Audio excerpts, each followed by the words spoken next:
Organizata INAK zhvilloi një trajnim 2 ditor mbi aftësitë e komunikimit dhe ndërgjegjësimin kundër dhunës me bazë gjinore me pjesëmarrjen e ekspertëve më të mirë të fushës. Në këtë trajnim morën pjesë gra këshilltare nga 7 bashkitë e qarkut të Elbasanit. Përmes këtij programi, pjesëmarrësit u fuqizuan me aftësi efektive komunikimi, të cilat do t'i ndihmojnë në ndërtimin e fushatave informuese me fokus të rinj, duke promovuar ndërgjegjësimin kundër dhunës me bazë gjinore. Sipas tyre, këto aftësi janë një vlerë e shtuar që do të ndikojë pozitivisht jo vetëm në zbatimin e projektit, por edhe në punën dhe angazhimin e tyre të përditshëm si përfaqësues të komunitetit. Jam Eligerta Drizari, antare e Këshillit Bashkiak të qytetit të Elbasanit dhe jam shumë e lumtur që jam pjesë e këtij trajnimi që ka në fokus dhunën me bazë gjinore.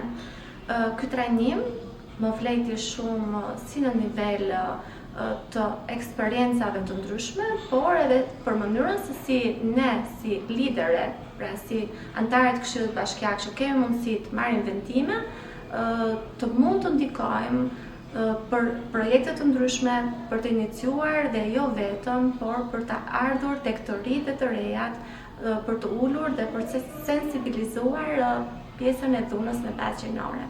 Unë jam Bianca Çopja, jam antare e Këshillit Bashkiak të qytetit Elbasanit.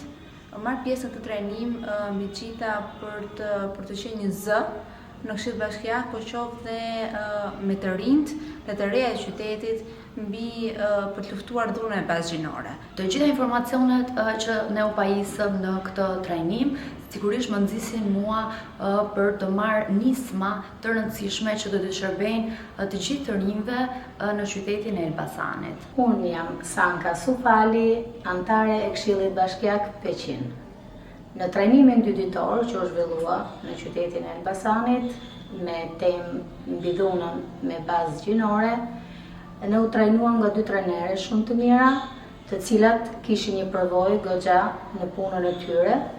Ne ishim sot pjesë e një trajnimi të organizatës INAK, e cila bëri një trajnim me këshilltarët, antarët të këshillave bashkiake nga të 7 bashkitë e qarkut të Elbasan për ndërgjegjësimin e tyre për problemet e dhunës dhe veçanërisht për punën me të rinjt, rolin e të rinjve në parandalimin e dhunës me bazë gjinore, dhunës në familje. Në vazhdimsi të projektit, këshilltarët do zhvillojnë sesione informimi në gjimnaze të ndryshme në të 7 bashkitë e qarkut të Elbasanit, duke përcjell mesazhin e fuqizimit dhe barazisë, ndërsa po ashtu do të jenë pjesë e mekanizmave për riferim në dhunës me bazë gjinore.